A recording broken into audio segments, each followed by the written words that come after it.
पाकिस्तान से भारत आई सीमा की। सीमा हैदर अपने पति को छोड़कर अपने बच्चों के साथ अपने प्रेमी सचिन से मिलने भारत आ गई।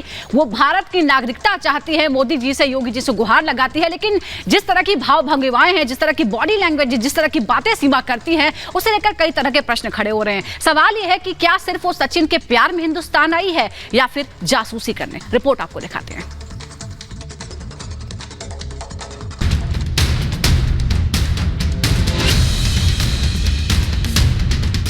राजी, शिद्दत और गदर एक प्रेम कथा। बॉलीवुड की इन फिल्मों के बारे में आपने जरूर सुना होगा। हो सकता है इनमें से कुछ फिल्में आपने देखी भी हों कि किस तरह से प्यार में सरहदें पार हो जाती हैं। मैं वापस कभी भी नहीं आ सकती।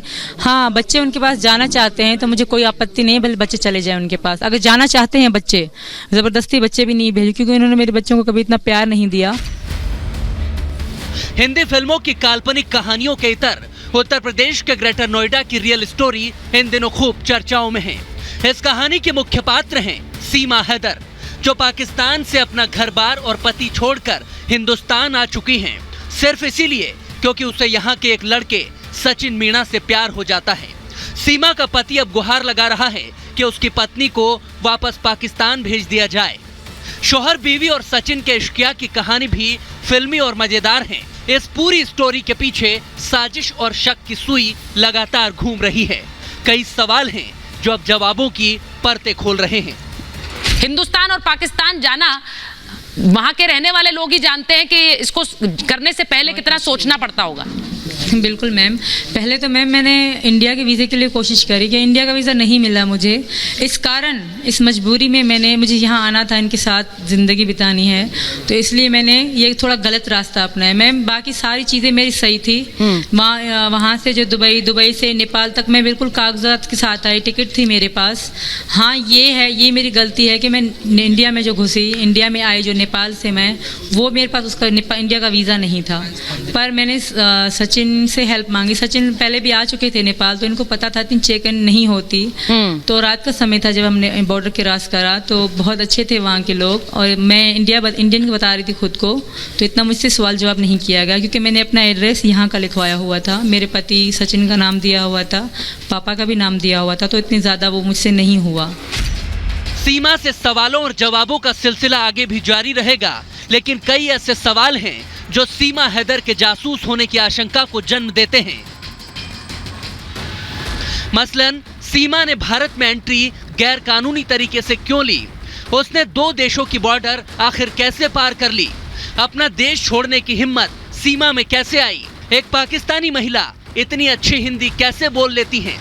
फोन और सिम कार्ड लगातार सीमा क्यों बदलती रही?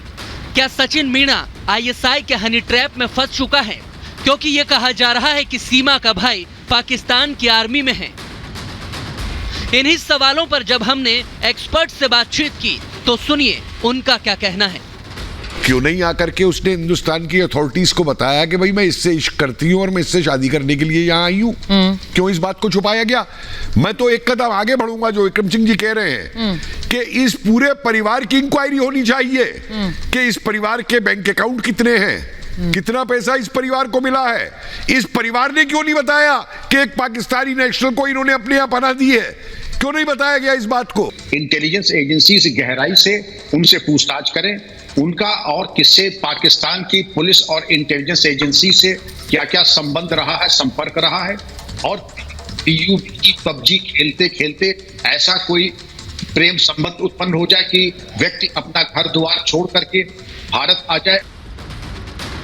साजिश का शक और जांच की जरूरत इसलिए भी बढ़ रही है क्योंकि सीमा ने भारत में घुसने का जो रास्ता अख्तियार किया वो गैर कानूनी है। हालांकि वो इसे मानकर अब भारत की नागरिकता भी मांगने लगी है। मुझे जिस शर्त में रखेंगे मुझे वो हर शर्त कबूल है, जिस तरह रखेंगे मुझे वो कबूल है, जिस तरह आप लोग रखोगे मैं हर चीज़ मानने को तैयार हूँ, पर मैं ये देश छोड़ने को तैयार नहीं हूँ मैम। जिस तरह भी आप अब जेल में मुझे सारी ज़िंदगी रखो, मेरे पति और बच्चों के साथ रखो, मैं वहाँ भी जीवन बिता लूँगी, पर मैं यहाँ ये देश नहीं छोड़ूंगी मैम। सीमा भले ही 4 बच्चों के साथ सचिन की जिंदगी में आ गई हो, लेकिन उसका पहला पति जो सऊदी अरब में काम करता है, उसने मोदी सरकार से गुहार लगाई है कि उसे वापस भेज दिया जाए। मैं अभी भी दरख्वास्त करता हूं सरकार, मोदी सरकार को और योगी सरकार को कि मेरे बच्चे प्लीज मेरे हवाले करें। और अहम सवाल ये है कि ये कह रहे कि मैं बच्चों का नाम चेंज करवाना चाहता हूं और गंगा नहा के मैं इसको हिंदू धर्म अपनाना चाहता हूं। छोटे बच्चे हैं सर, उनको ना कोई धर्म का पता नहीं है, इनको प्लीज रोका जाए। मेरा ये रिक्वेस्ट है कि इनको रोका जाए और जो है ना सीमा को पुलिस कस्टडी के हवाले किया जाए सर। और यही रिक्वेस्ट करूंगी मैं यहाँ के योगी जी और मोदी जी से कि मुझे वापस ना भेजें। मैं बड़ी हूँ, मैं अपना भला बुरा सोच सकती हूँ और अपने बच्चों का भी, तो मुझे यहाँ रहने दिया जाए।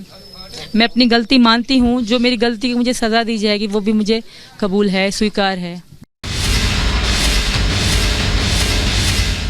शौहर और बीवी में जुबानी जंग हो रही है, लेकिन जो सीमा अब भारत आ चुकी है, उसने कैसे प्यार के लिए कानूनों को ताक पर रख दिया, एजेंसियों की आंख में धूल झोंकी और झूठ का सहारा लेकर इश्क की कहानी को अंजाम देने निकल पड़ी। उसके लिए सचिन के घर परिवार में तो उत्साह का माहौल है, लेकिन हमें ये नहीं भूलना चाहिए कि सीमा ने 2 देशों की बॉर्डर पार की है। 6 लाख रुपए में उसने भारत आने का टिकट खरीदा था। वो पाकिस्तान से नेपाल पहुंची और फिर वहां से भारत आई है। बिना पासपोर्ट और वीजा के वो भारत में दाखिल हुई हैं और यहाँ पर भी बिना प्रशासन को बताए वो रहने लगी हैं। इससे पहले जब सीमा हैदर पहली बार नेपाल में सचिन मीणा से मिली थी तो वो दोनों 7 दिनों तक होटल में रुके थे। फिर 2 महीने के बाद सीमा ने ट्रेवल एजेंट के जरिए भारत में घुसने का प्लान बनाया, जिसके बदले उसे 6 लाख रुपए चुकाने पड़े। टूरिस्ट वीजा पर वो नेपाल पहुंची और फिर वहां से भारत में एंट्री ली और उसके बाद बस के जरिए दिल्ली पहुंची और वहां से नोएडा। इसके पीछे पूरी साजिश है, ये पूरी तरह से ऑर्केस्ट्रेटेड है। हमारी जो इंटेलिजेंस है, सिक्योरिटी है, उसके पूरे उस पर सवाल जरूर खड़े होते हैं। आज सीमा जो वकील के पास गई थी कि शादी रजिस्टर करवानी है, तब ये मामला सामने आया, वरना आप जरा सोचिए कितने लोग पाकिस्तान से आ सकते हैं। इन्फिल्ट्रेशन जो पाकिस्तान की तरफ से होता है एक बड़ा चैलेंज है। ये कहीं ना कहीं जो सुरक्षा की चाक चौबंदी, उस पर बड़े सवाल खड़े उठते हैं। वो 4 बच्चों के साथ गई हैं, हर जबान में बात कर रही है, जैसे आप से पहले सर बता रहे थे। तो ये सब चीजें जो है वो कम से कम एज अ जर्नलिस्ट मुझे तो थोड़ा सा इस पे डाउट होता है, इस पे बिल्कुल होता है कि ये जिस तरीके से कही है कि दुबई गई, वहां से नेपाल के, इतना ज्यादा जो रूट है वो तो शायद हम लोगों को भी नहीं पता कैसे भी जाया जा सकता है। दावे हो रहे हैं, सरहद पार से भी गुहार लग रही है, लेकिन जब हमारी टीम ने सचिन के घर जाकर सीमा से बातचीत की तो उसका साफ कहना था कि वो अब घर वापसी नहीं करेगी। एक रिपोर्टर को किसी पाकिस्तानी से कांटेक्ट भी हुआ है उसी का, वो कह रहे थे कि उसे वॉइस आई है कि मतलब कोई धमकी फमकी दे रहे हैं कि इसको मार देंगे, यहाँ ये कर देंगे, वो कर देंगे। तो रिपोर्टर कह रहे थे कि मैं वो वॉइस डालूंगा अपनी वीडियो में, अगर डालेंगे तो पता सबको पड़ जाएगी। मैं नहीं जानती वो कौन थे या किसने उन्हें भेजी है। तो वैसे ये तो पता, मुझे तो पता है ऐसा ही होगा। ये हुकूमत ना तो इनके घर वाले, इनके घर वाले ना तो मुल्ला टाइप जो लोग हैं वहाँ पे, मेरा तो अंतिम हो ही जाएगा कहीं ना कहीं से, और मेरे बच्चों का भी जीवन खराब हो जाएगा। सीमा की अनोखी कहानी चर्चाओं में तो बनी हुई है, लेकिन वो आ तो गई है। अब उसका यहाँ पर क्या होगा? या तो सीमा को फिर से पाकिस्तान भेजा जा सकता है या फिर उसे जेल जाना पड़ सकता है, क्योंकि उसका मामला अभी कोर्ट में लंबित है और वो जमानत पर ही बाहर है। मैं हर चीज़ मानने को तैयार हूँ, पर मैं ये देश छोड़ने को तैयार नहीं हूँ मैम। जिस तरह भी आप अब जेल में मुझे सारी ज़िंदगी रखो, मेरे पति और बच्चों के साथ रखो, मैं वहाँ भी जीवन बिता लूँगी, पर मैं यहाँ ये देश नहीं छोड़ूंगी मैम। मैं यहाँ बहुत खुश हूँ और मेरे बच्चों का यहाँ फ्यूचर है और मेरा भी। भारत की नागरिकता के लिए भी सीमा को कम से कम 7 साल तक वीजा लेकर भारत में रहना होगा, तब जाकर वो नियमों के तहत नागरिकता के लिए आवेदन कर पाएगी।